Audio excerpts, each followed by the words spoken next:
Donna Fiesel, and I'm your host of Afternoon Drive Home on IC Radio, in Christ Radio, your source for news and entertainment. You can also find us on television, channel 182 on Charter Communications, as well as Abundant TV, which is found on Roku, Apple TV, Amazon Fire.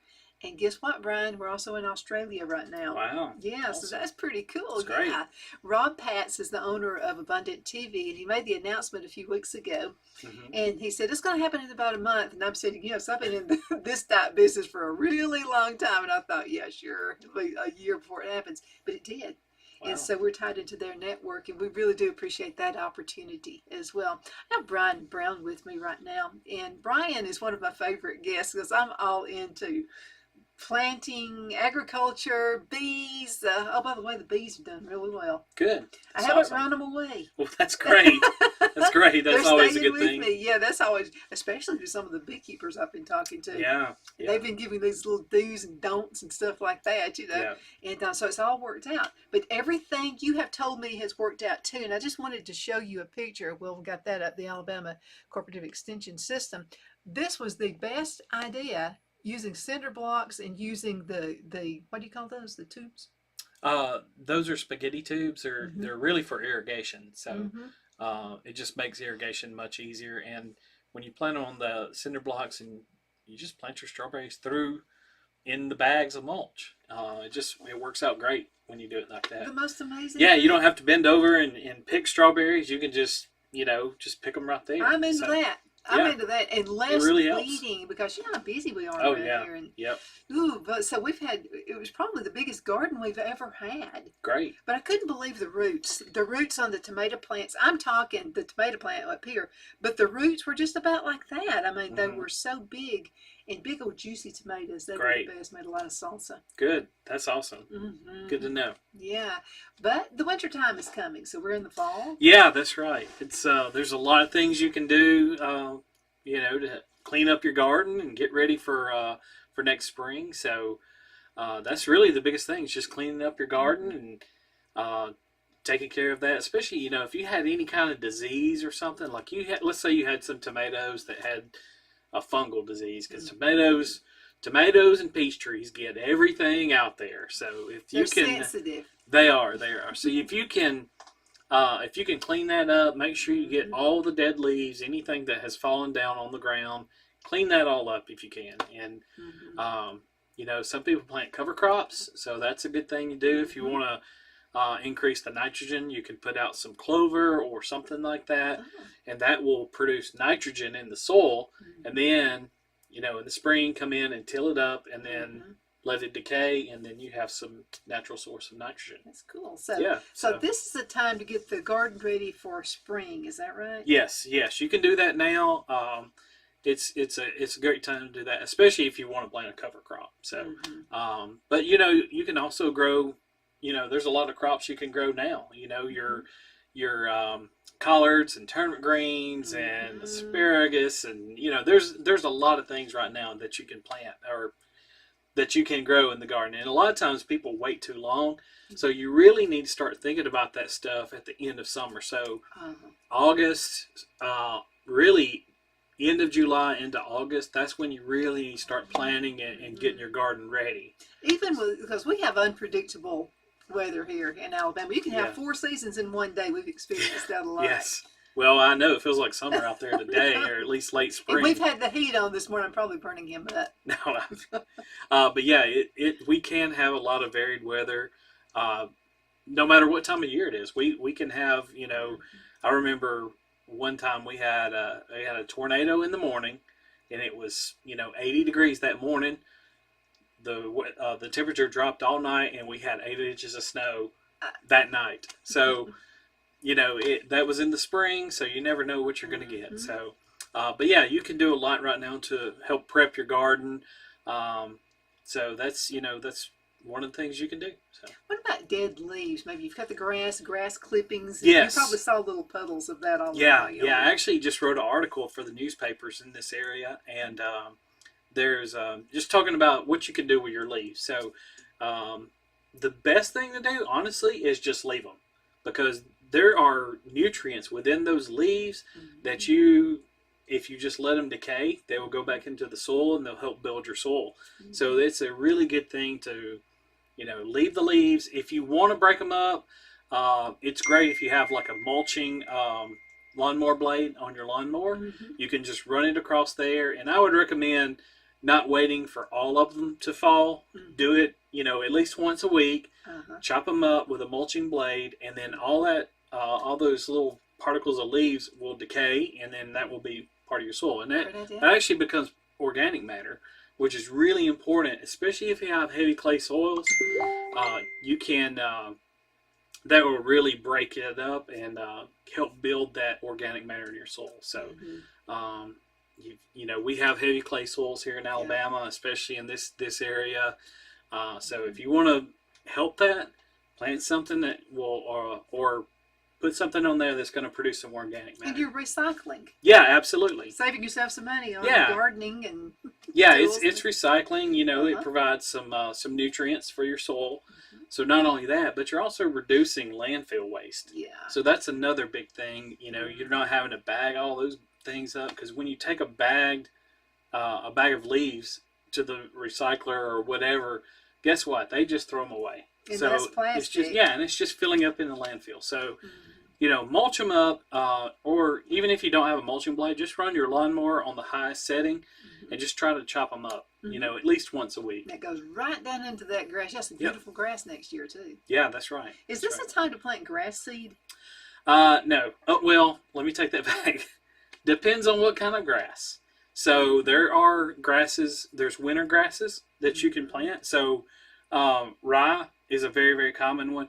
Fescue is another one. So fescue is something I don't have a lot of experience in, just because, I've spent most of my life in South Alabama. Mm-hmm. So fescue is a new one for me, but it is a winter grass. So cool season grass is what we call it. Mm-hmm. And but rye and fescue are two very, very common ones. If you want to overseed your lawn, if you love to cut grass in the wintertime, you can overseed your lawn. I hate it personally, but yeah, you can overseed your lawn and have a real pretty yard in the wintertime. Mm-hmm. So that's totally fine. Let's talk about zones, because we're in Alabama. You had a zone when you were in South Alabama, and it's totally different up here in North Alabama. Yeah, so those are based on USDA hardiness zones, and those are based on the average minimum temperature within your area. So here we're in 7B, I believe. It may be a little bit different, but we're almost in 7A. So I know, like Limestone County, there's some 7A in Limestone County, like Northern Athens. Has 7A, but Southern Athens, Tennessee state line. Yeah, you get to the Tennessee state line, and south it's 7B. So we're right on the edge of that 7A, 7B. You get down into South Alabama, they're in 8A. So it's almost tropical, or we consider it tropical. Yeah, there's a lot of things they can grow down in South Alabama that we can't grow here. Bananas and stuff like that. They actually can grow bananas. So that's one of the new things they're working on, but. There's a lot of things we can grow that they cannot grow. Yeah. So, Sand apples. Mountain tomatoes here. Yeah. So apples. That's another big one that you can grow here that they can't grow. They can grow them, but they just don't do as well. The apples like a little cooler environment. But then we can't do citrus like they can. That's right. I have seen citrus growing as far north as Chilton County. But they had it protected. So you have to have it in a greenhouse. Yeah. But really, Mobile, Baldwin counties, that's about your northern limit for citrus. So, but at one time, we did have a thriving citrus industry. You ever heard of Satsuma, Alabama? Yeah. So that's where the name comes from, Satsuma oranges. And if you've never had a Satsuma orange, the best. They're the best. They are the best by sweet, far. Tangy? They're very sweet and seedless. And they're about the size of a tangerine, and the skin just comes off with nothing. I mean, it just peels off very, very easily, and they're seedless and they're very sweet. If you put them in the refrigerator, they're great. So December is about the time you see those. So if you see those in the grocery store, I recommend you get one because they're great. And you get me one. I want to try it. Yeah, they're really good. So.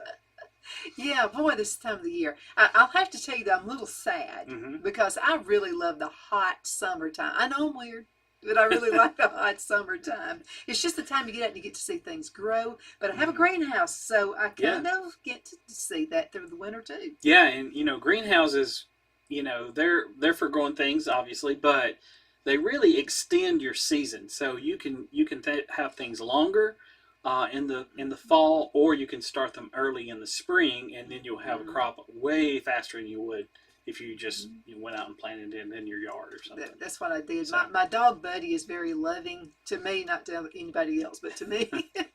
And so he jumped up on me one day. I was out in the greenhouse and I dropped tomato seeds everywhere. I Hmm. was giving away tomato plants. I'll just put it to you that way. Hmm. So, yeah, I mean, if you can get a greenhouse, now what can you do? I've seen people with windows, old used windows, and things like that. Yeah. They're using almost as well as a greenhouse. Yeah, and actually, my dad built his own greenhouse. It's a Mm-hmm. small 16-foot greenhouse, Uh-huh.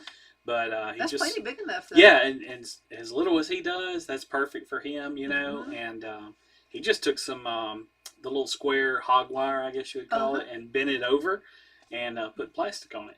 So Great we just idea. use greenhouse plastic, and Mm-hmm.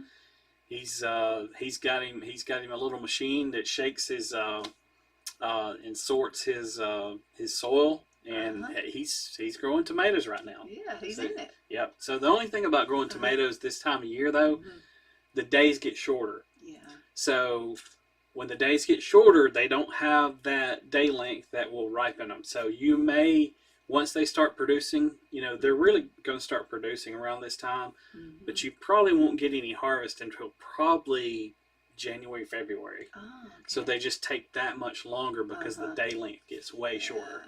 And I've also heard some folks say you can pick the green tomatoes Hmm. and put those in maybe a paper bag or something. Put them in a. Yeah, How does yeah. that help? So when tomatoes are picked, they're actually they can put off a gas called ethylene, Mm-hmm. and when you pick them green, they will turn red. You can put them in a bag or just kind of leave them out on your table. That'll be fine too. Mm-hmm. But when you do pick them green, they produce this gas as they start to change, and that gas accelerates the changing of the color of them. Mm-hmm. So it's ethylene gas. So they'll actually a lot of times they will in industrial setting they'll actually pick them green, and then they'll store them for long-term storage. Mm-hmm. And they have these huge warehouses where they just stack the tomatoes in there and just keep them cool. And then when they're ready to sell them, they gas them. That's what they say. They say we're going to gas these tomatoes, and they pump it full of ethylene gas, and it changes the color. I mean, it's pretty rapid how fast they can change it. But I feel like it's not as good. It's just Well, and throwing that's out on the vine. I feel yeah. like I'm eating cardboard. Well, and that's the thing. A lot of people say, well, tomatoes don't taste the same. Well, the reason why is because you got to get a vine ripe tomato. Mm-hmm. Totally different. Because And that's what I'd rather have with my tomato sandwiches. yeah, so the reason why they do that is for to produce enough tomatoes, they have to grow them in the summer and they have to pick them green. So it's just kind of one of those things. But if you can get a vine ripened tomato, totally different taste, because that fruit is still taking in nutrients until it turns red. Then you can pick it off, and it's just full of nutrients and all the plant juices that were going to be shipped into that tomato is all right there. So it just makes it a whole lot better. I got to tell you something else, and it's working. So I had some carrots from the grocery store and some cabbage. So what I did is the bottom of the cabbage, the little lip part, I guess that's what you would call it. It was kind of almost about a half an inch, and I went on ahead and I cut that bottom part off and I put it in water. Roots started growing out of it. So I'm having such a good time with this. So I put it in it's a huge pot out back. There are 2 of them. Yeah. And little cabbages are growing out of that. Really? About 3 little cabbages on each one. Yeah. It's growing out of it. I'm anxious to see what it does. Yeah, most plants actually will root from almost any part of the plant. Now, there's some that won't, but even for a tree, you can take a cutting from a tree, and guess what? You put it in something in a favorable environment, whether you put it in some sand or some potting mix or something, it's going to develop a root from that cutting. Yeah, isn't that So amazing? yeah, it's amazing. And I also got some carrots. Did the same thing. I cut off the top part and just put them in water for about a week, and then stuck them in Yeah, a little concrete yeah, cinder blocks you told me about yeah, last year. yeah. That was the absolute best idea ever, Brian. Well, I'm glad you're enjoying that. Oh, I am. Most certainly am. Again, it's cut back on weeding. I just wonder if Lowe's and Home Depot has had this big.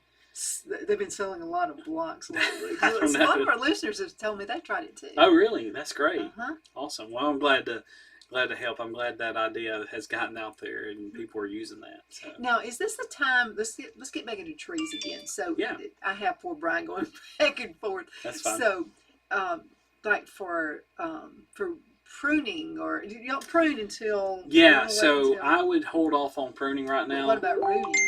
Rooting, absolutely, because right now trees and shrubs are kind of storing up for the winter. So a lot of that sap flow is down into the roots right now. So it's a great time to plant. If you have a tree that you want to put in the ground, right now is a perfect time to do it. So we actually planted some trees down at the Etowah County Library. We planted some peach trees. So hopefully they'll live. I hope they do. So but yeah, we planted some of those, and we planted some that are bare root. So that's another thing that people don't realize you can do. You can take a bare root tree with no soil on it and put it in the ground. They're actually really successful. Wow. You just got to do it just right. Well, let me ask you about this. So this is something we talked about this on the show a couple weeks ago. So a friend of mine who's in the farming business as well lives in Mentone, Cheryl Baker. And so what she did is I went to her farm, and I saw a lot of tinfoil just all over the several different trees and branches and stuff like that. And I'm thinking, tinfoil girl, that's what I'm thinking, And I said, can I ask, what is this about, the tinfoil? And then what she does, she cuts these little notches out of a limb, like on each side. And then she put, I think, wet paper towels and then saran wrap, and then I think she put the foil. Yes. On top of it. So I'm trying that right now. Yes. On quite a few things. So that's called an air layer. Okay. So that is a way to propagate trees and to make a new tree. And there's several ways you can do that, but what we used to do and the way we were trained to do it is you basically make a wound. It doesn't have to be big, maybe an inch, something like that. So just barely make a wound on it. Take some sphagnum moss, wet it. It's hard to wet sometimes, but get it really wet, put it around that wound, and then saran wrap, like you said, saran wrap around it, and then use some of the pipe cleaners or bread ties or anything that's kind of a wiry kind of thing, and then tie it on each end. And then if you want to put foil around it, that's totally fine. Aluminum foil will be fine. But if you just want to leave it in the plastic, that's okay too. So it just tends to dry out though. So if you cover it up, that will keep that moisture inside of there. So then maybe in the spring you're ready to plant? Yeah, so once it takes several weeks for it to root, but you can take that off and kind of check it out and see if you've got any roots forming. And then, in the spring, take it out, cut on the backside of where you did that, and then just put it in the ground and you're ready to go. You've got a rooted tree. So many techniques, so many great things. Yeah, there's a lot of neat tricks when it comes to grafting. So a lot of things you can do. Yeah, I think it'd be fun to get an apple tree and try to make a peach tree. I mean, could you do that? Well, like a weird variety?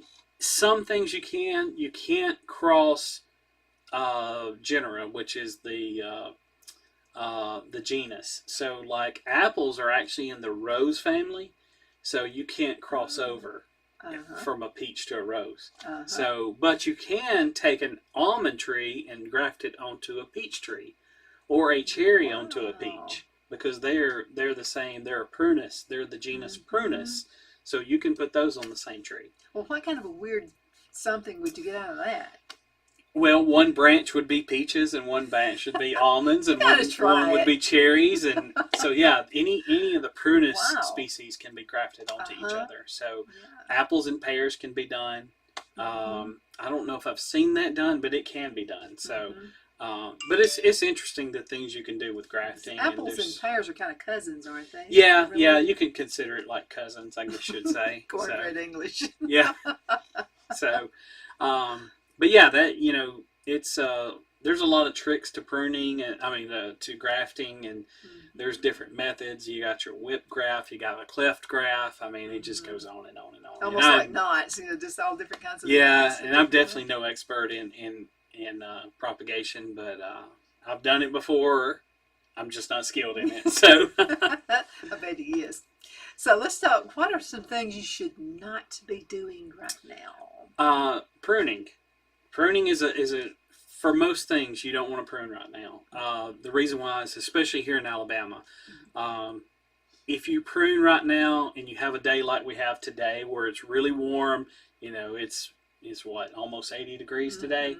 If you have pruned, when you prune a plant, they actually start forming a bud just below where you've pruned it at. So they're going to start forming buds. If we get 2 weeks of warm weather, then you're going to have a little bud on there, and guess what? It will get cold eventually.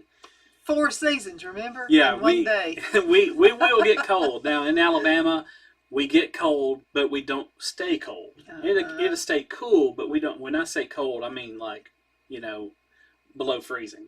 Up north they stay below freezing for a long time. We don't really do that. Our average is in the 40s and 50s, especially in January. Yeah, and but that's just one of the things we really have to.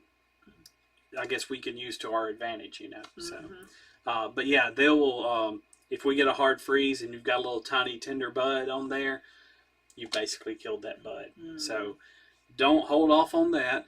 Now, when you do want to prune, is in the late winter. So, let's say you have a holly. Hollies they're very, very prolific in their growth, and they just go wild. So, we really want to prune those in about February into March.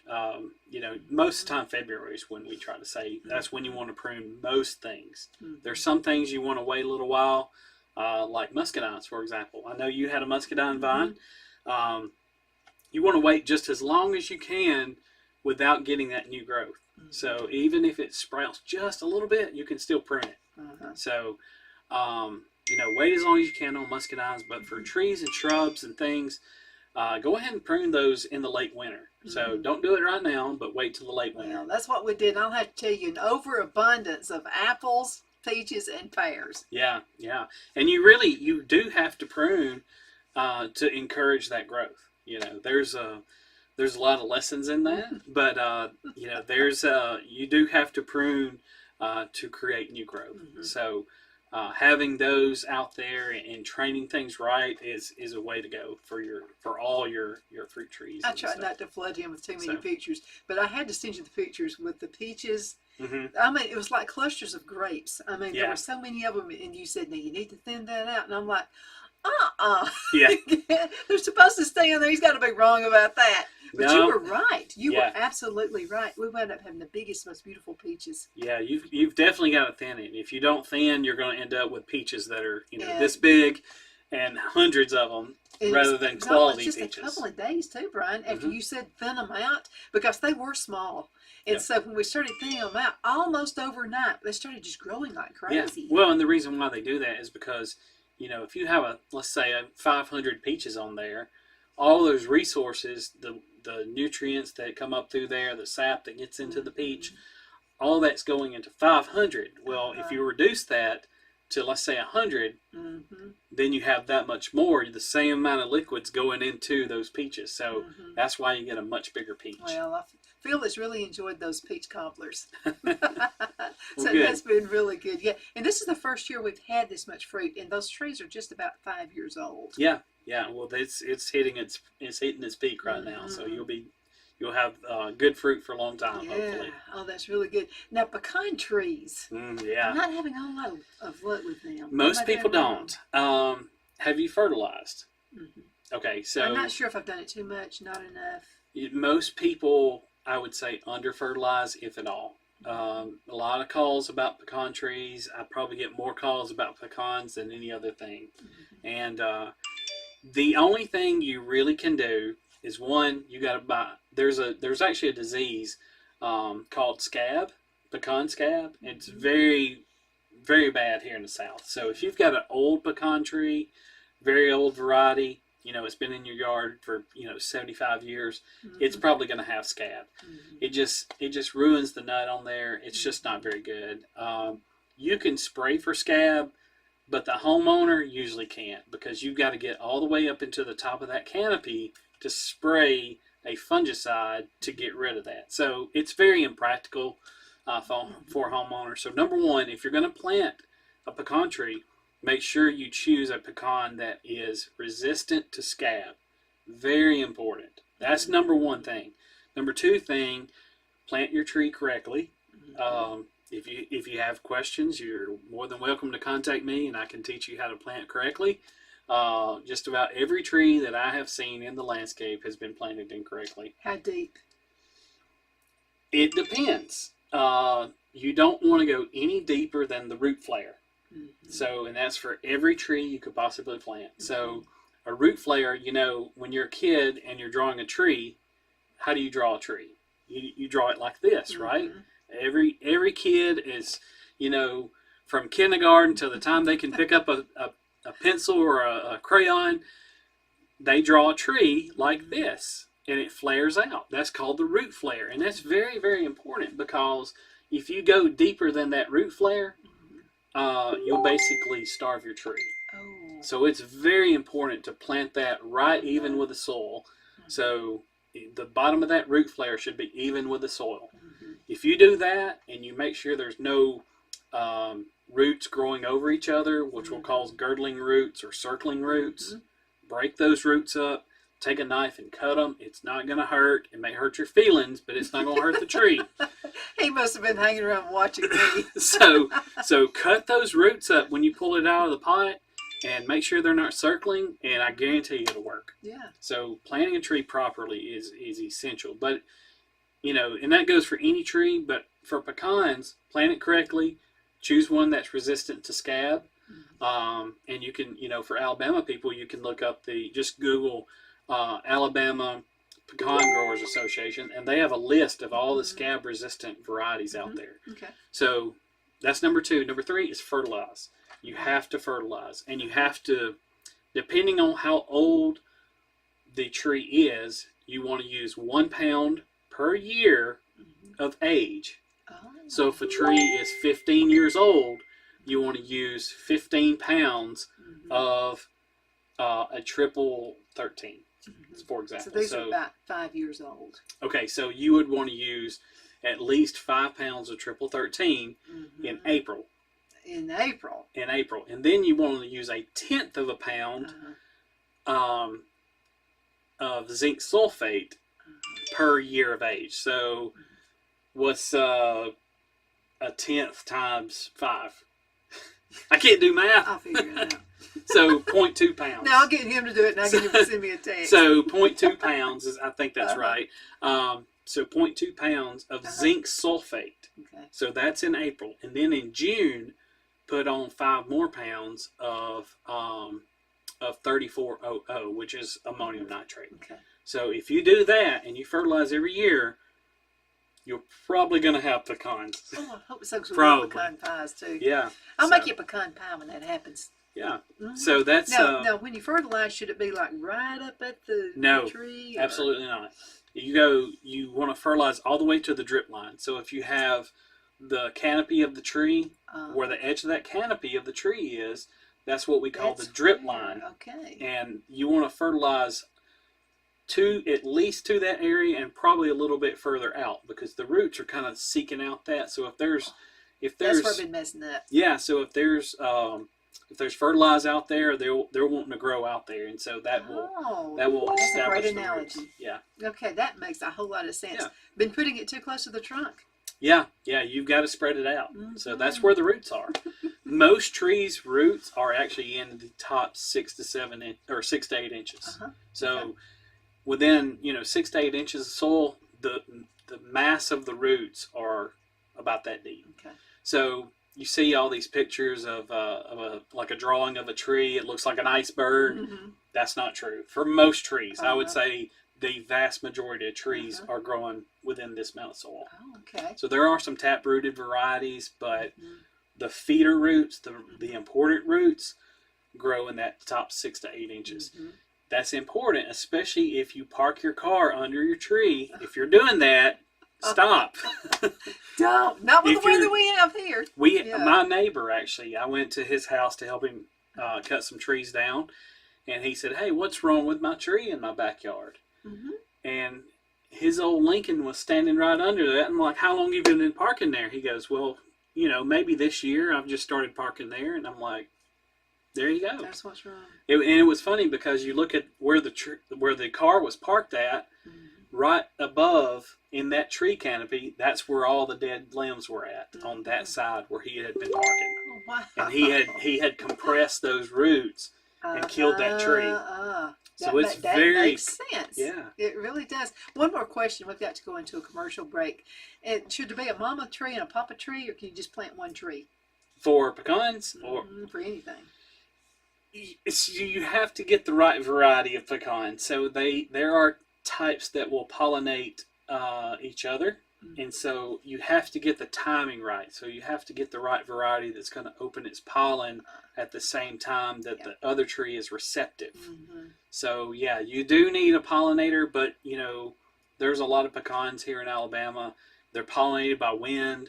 So if you've got another pecan in the same area, that may be the thing. So I would recommend just going to the Alabama Pecan Growers Association and looking up that, and we can, you can find out That's in a different what spot. will grow. Right here in the country. Yeah, I'll tell Phil. Now, Phil planted 2 of them, not too close together. But he said, I think we need a mama and a papa. Yeah. And I said, well, let's go for it. Yeah. Let's go to a commercial break. We're going to be right back. I want to talk about pests. Oh, yeah. Not my kid brother, but I'm like pests in the garden. We'll be right back.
That is so beautiful. You got to see this picture. He's just been back. He just got back from Canada.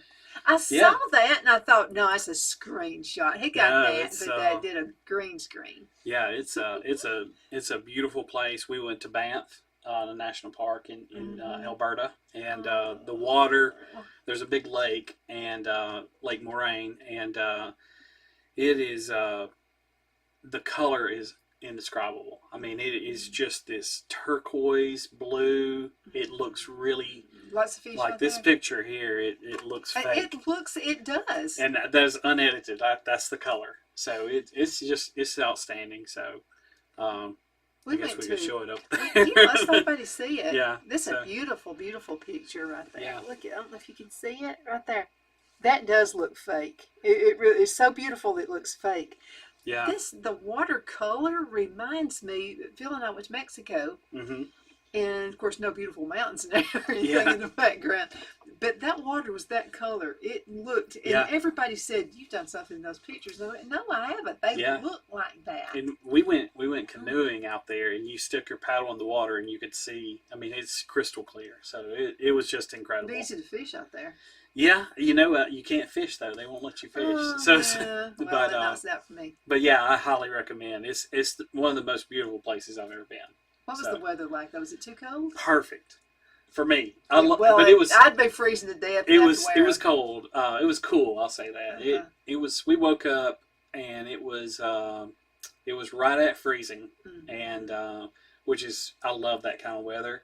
It got up into like 60s, Mm-hmm. and it was just perfect weather. So Yeah. it was really great. Really What can great. they grow there we can't grow here?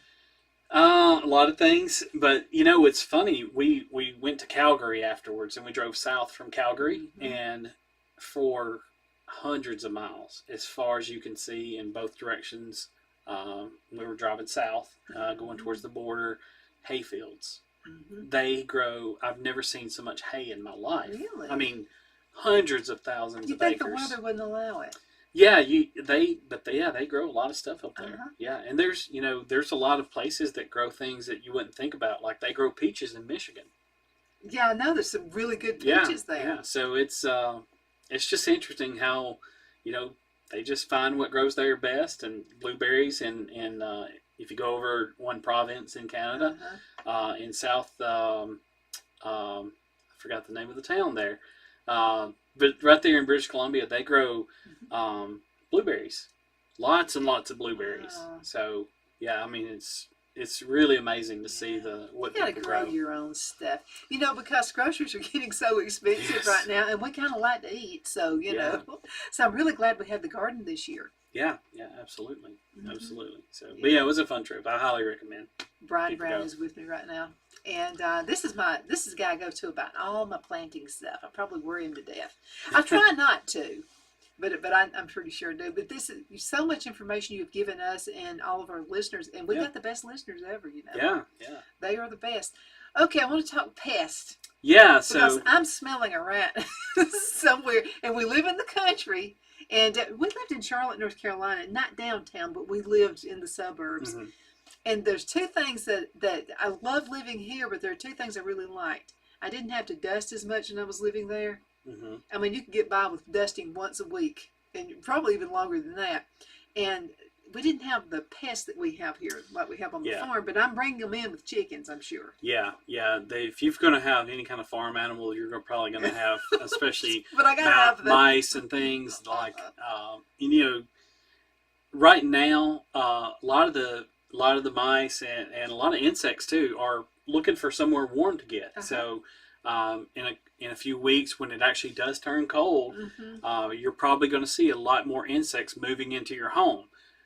But you can take care of that. There's an easy way to do that. There is hope for it.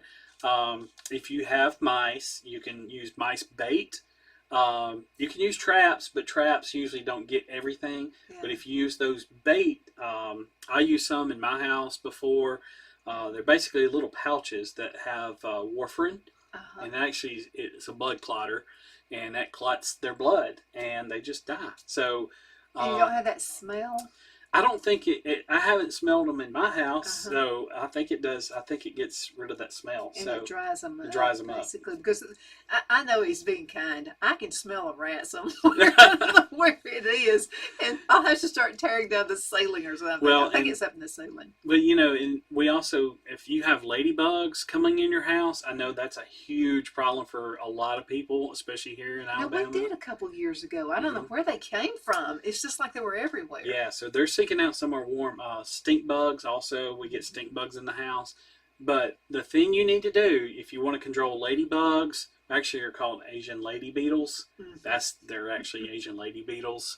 Ladybugs are a little bit different, but they're orange ladybugs you see in jewelry and stuff like that. Yeah, so these are the little orange ones, and they stink. They smell awful. They're really bad. So if you want to get rid of those and stink bugs and really roaches and spiders, basically anything that's creepy crawly, you can spray some insecticide around the perimeter of your house.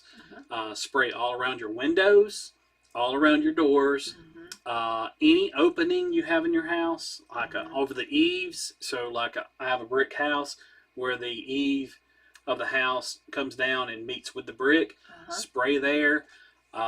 anytime there's a pipe or hose or wire going into your house, spray around that. I didn't think about that. Yeah, because those little critters are they'll find any little hole they can kind of get in there with. So you got to spray all around your house, and average size house you might use 1 gallon to 2 gallons of spray. So it's actually pretty low dose, but you can use bifenthrin, which is a general insecticide. If you spray bifenthrin, and then also around the foundation. So spray where the foundation is. Spray 2 foot up the wall and 3 foot away from the wall on top of the ground. Okay. If you do that and you spray around your windows, doors, and all that, I'm telling you, it will work. All right. Yeah, and especially like I had when I moved in my house when I lived in Opelika, it had been sitting for a long time, so there was a lot of roaches and stuff. And a professor gave me some bifenthrin, and we sprayed that, and I started seeing dead roaches everywhere within about a week. It took about a week for it to really start seeing. That's when you start seeing them die. So they're just out in the middle of the floor and they die. So yeah, that's the way you take care of them. I promise you it works. I've used it a ton of times. Where can you find this? Almost anywhere. It's very common. There's a couple of name brands of them. There's one called Tallstar, Talstar. Okay. That's kind of the brand name of it. There's also Bifen, which is Bifen. But the active ingredient is bifenthrin. And if you just look on the front of the label, it'll say bifenthrin on there. So find the highest percentage of it you can. If you could find some that is like 25% or so, that's really good. I use about 1 to 2 ounces per gallon, and just get a backpack sprayer or a little pump sprayer, and just spray it around your house. And I'm telling you, it works great. Yeah, as far as bugs and stuff like that, I don't see that many spiders or anything like that. It's just the rats. Yeah. And we didn't have this problem until I got chickens. Yeah. And I don't know if the chickens. Now, will this spray affect my honeybees? It could. Because they like to come up. They're friendly bees. Yeah, so one thing you want to be careful with spraying any insecticide is with bees. So if you're going to spray any insecticide close to where bees are at, you want to spray late in the evening. So the bees are not as active, and you won't kill them. So that's a very good point. That's a really good point. Yeah, because I love my bees. Now, we're going to expand. We have 2 hives. Yeah. And you know me, I'm ambitious. I want to do 10. Yeah. 10 hives. And that is the best honey. I'm telling you, wherever you live across the United States, find a local honey. Somebody who grows, what do you call this, beekeeper? A local, an apiary. Apiary. There you go. Yeah. Find local, because I'm just telling you, that's the way to go. Yeah. Local honey's great. It's good. More people need to get into keeping bees. I wish you would. And my garden was just magnificent. The combination of things, the bees and then the concrete garden as well. But buying it local is I really think that's the best. And it does have a different taste, because we've actually harvested the honey 2 different times. Once was in the heat of summer, and it was really good. And so a beekeeper said, I do mine in the fall, because everybody has their, everybody can tell you how they do things, and it's the right way, Everybody can't be right. But anyway, this one guy said, I do all of mine in fall. And I said, why the fall? And he said, now we'll tell you, it doesn't run as easy, because it's cooler weather. But he said it has a heavier taste, and it's a darker color. And it really is.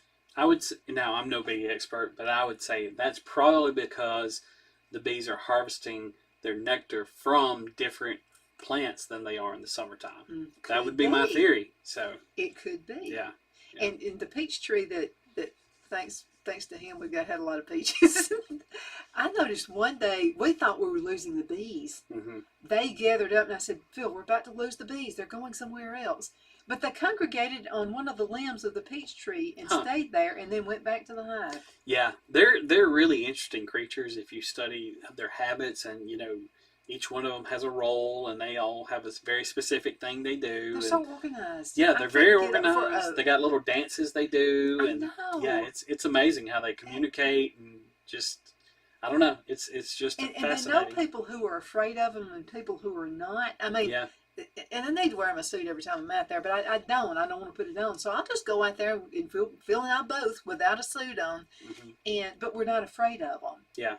And I think they sense if you're there to harm them or to help them. Yeah, I've heard that you can that they will sense that if you're scared of them. I guess you put on some pheromone that you fear pheromone, I guess. But they would definitely attack me because I just attract those things. I guess. So I can't ask you to help Rob. No, I'll let y'all have that. So okay.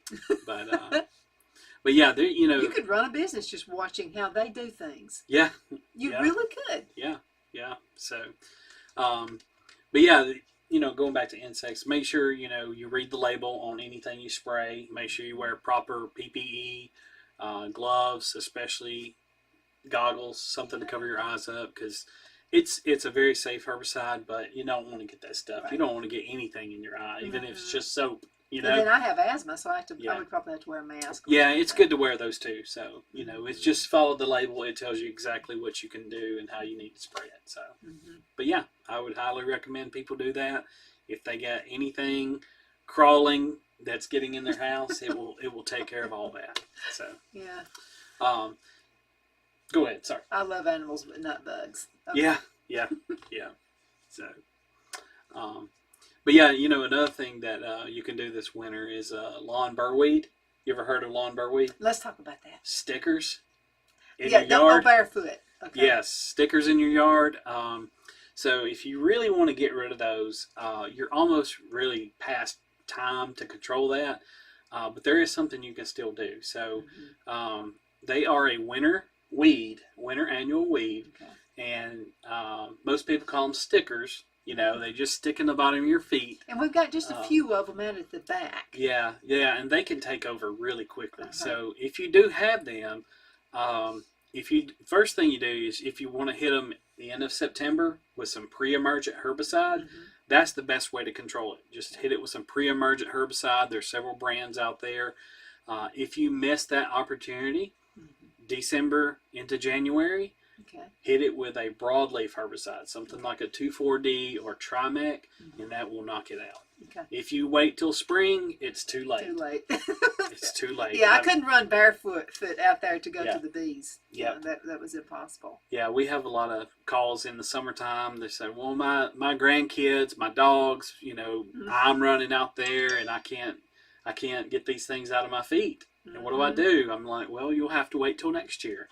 So, unfortunately, that's all you can do. Is that kind of a new thing here? Because I don't remember seeing that when I was a kid growing up. No, it's been around for a long, long time, and people, if you don't control it, like I said, either in the fall or in the wintertime, it's going to be too late in the spring. So if it's still green in the spring, but it's got the little actual burrs that stick in you, when you kill it, it actually makes it much more hard. So you're actually doing more harm than good if you try to kill it at that time. So yeah, control it, and in the early fall, you probably missed the opportunity now. But if you want to wait till December and then spray it with a broadleaf weed killer, you'll take care of it. That'll take good care of it. Yeah. Any other grasses that we don't really care for, such as some kind of weeds? This is the time to get rid of it, or miss that opportunity? You kind of missed a little bit of the opportunity. You can hit it again in the early spring, so like late February into March. That's when the summer weeds will come in. So you can hit that with a pre-emergent again. You can use the same stuff in the fall and in the winter or in the spring. Hit that with that pre-emergent, and that will help control. And it's not going to give you complete coverage, but it will help greatly. It'll reduce it. You may have to spot treat in the summertime with a broadleaf weed killer, but that's what you really need to do. So is the pre-emergent. That's the key to having a good looking lawn. Now in your garden, if you've got grassy weeds, there's not a ton of options, but there are some options. So if you're a non-organic farmer, you can use what's called sethoxidime, which is we call them DIMs and FOPs, so DIM and FOP. If it ends in that, the active ingredient ends in that, that's a grass killer. So sethoxidime, so sethoxidime is a grass killer, and it's labeled for grassy weeds in your garden. Mm-hmm. So you can take care of that. It's also labeled for flower beds. If you've got grass in your flower beds, which a lot of people do, yeah, I got some out there right now. You can spray that sethoxydium and it'll kill the grass, but it won't kill the flowers. Let's talk about burn piles. Almost everybody in my neighborhood, and I see all over DeKalb County, burn piles. Okay, they're burning rubbish and stuff like that. I got to be careful with that. I don't want to set the entire DeKalb County on fire. What do you have any advice for that? Well, are you going to use it in your garden or just burn them? Yeah, if you're going to use it in your garden, I'd be very careful. You can use it as, I wouldn't call it as a lime source, but a liming source. So you can change the pH of your soil. The only problem is you got to be very, very careful how much you put in there. You can actually overcompensate and put too much ash in there. And that will greatly change the pH, which will bind a lot of the good stuff up into the soil. So you really want to be careful with that. There's some info on our website, aces.edu, which stands for Alabama Cooperative Extension System. If you go to our website and just look up using ash, as a liming material, it'll tell you exactly how much you need to put out. Yeah, so back in the old days, people used to use ash and make soap out of it. Yeah. Was it turned into lime or something? Yeah, so I don't know the exact chemical process, but they would use red devil lye, and they would mix that with the ashes, and then that's be how careful they made with it. that red devil lye. Yeah, it's dangerous. I've done this before. One little thing gets on, it'll burn like a hole in your skin. Yes, it's very, very dangerous. It's very toxic, very, very highly toxic. I think actually the toxicity has the skull and crossbones on it. Yeah. So that means it is extremely toxic. So just buy your soap, from the store. That's buy it for me, I make it. Yeah, or buy it from Mama. So absolutely, yeah, and candles and stuff from the honey wax. That's pretty cool too. How you can system that out. Yeah. That is. I've just learned so much since I've moved back. What about compost? Are there any rules for compost during the wintertime? For wintertime compost, like if you want to rake your leaves, you don't want to mulch them up in your yard. Put those leaves on a compost pile. I would recommend, if you can, especially if you've got like a small tractor or something, turn it as much as you can. It's a little bit harder if you have to turn it by hand, but if you can turn it, about every, I think you have to turn it about once a month, something like that in the wintertime. Okay. So another thing you want to watch for is you want to have your carbon to nitrogen ratio. So I don't know what that is right off the top of my head. I should know that, but I don't. But there's a certain ratio of browns and greens. So like when you have green leaves and you have brown leaves or sticks or something like that, you want to have that into right balance. So that will make the proper compost for you. But the more often you can turn it, the better it is and the faster it will break down. I know you're going to laugh at this. So Phil always asks what kind of tool I want. I'm in the studio right now and he can kind of tell what I'm about to say. But Phil asked me what I wanted last Mother's Day and I said, I want a wood chipper. Yeah. Yeah. I love it. I love this thing. So when we were pruning, or he was pruning last year, I was grabbing the limbs, like the peach and all that, and putting all of those chips right around the bees, and I think they really loved it. They may. And I don't know. Yeah, they seem to really circle around it and the reason we did that is I noticed they kept going around the peach tree. They seem to like it there. Yes. And then I've been using it in landscaping. Yeah, absolutely. That makes a great mulch. It does. Wood chips are one of the best mulches you could possibly use.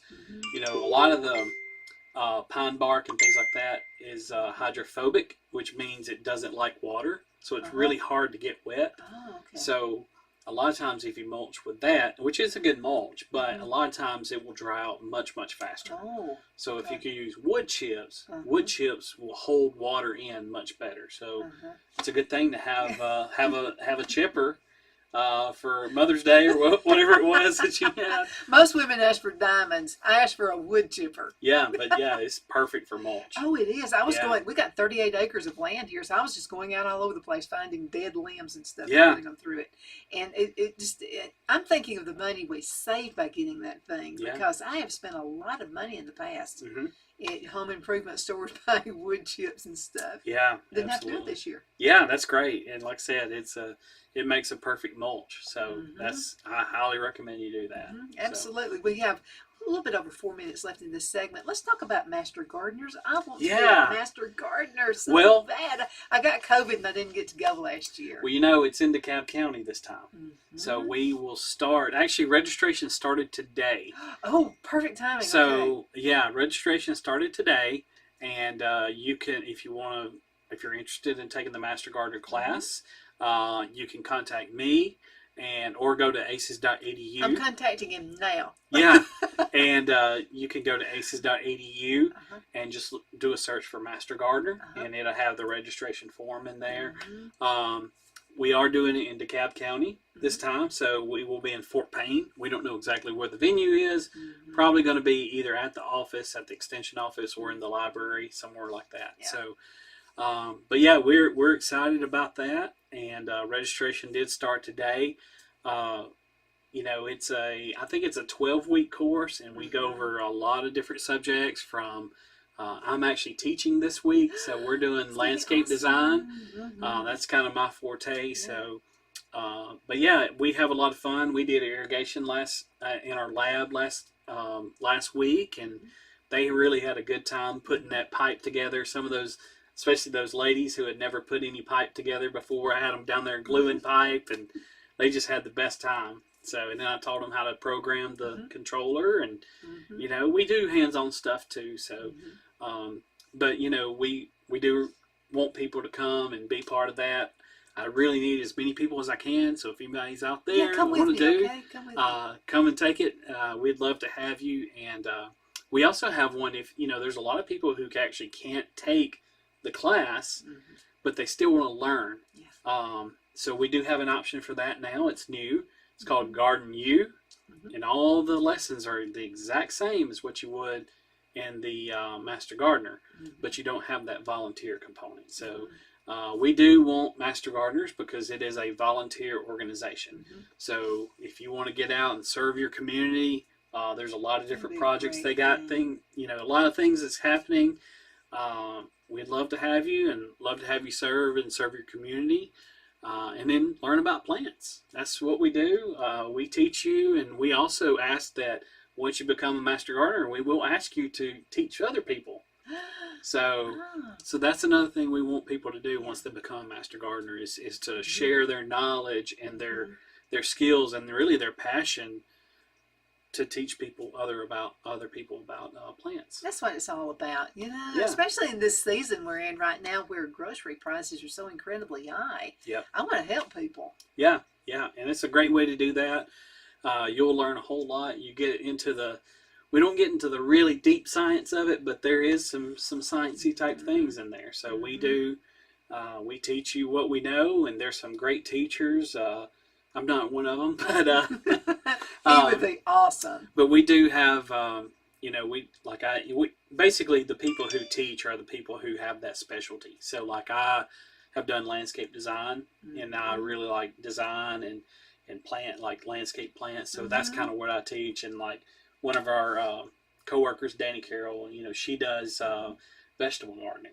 So she's really passionate about vegetable gardening. So we kind of divide that up that way. So that's great. But all the courses are online now. But we still meet together in person. We'll watch it together. You do your homework online and everything, and then we come together and we meet for labs. So it's fun. I want to come with me, okay? We'll just have a whole bunch of fun. Brian Brown, thank you so much for coming on the show today. Sure. I always look forward to talking to Brian. He's another awesome guest. So you guys hang in there, and we'll be back shortly with another awesome guest.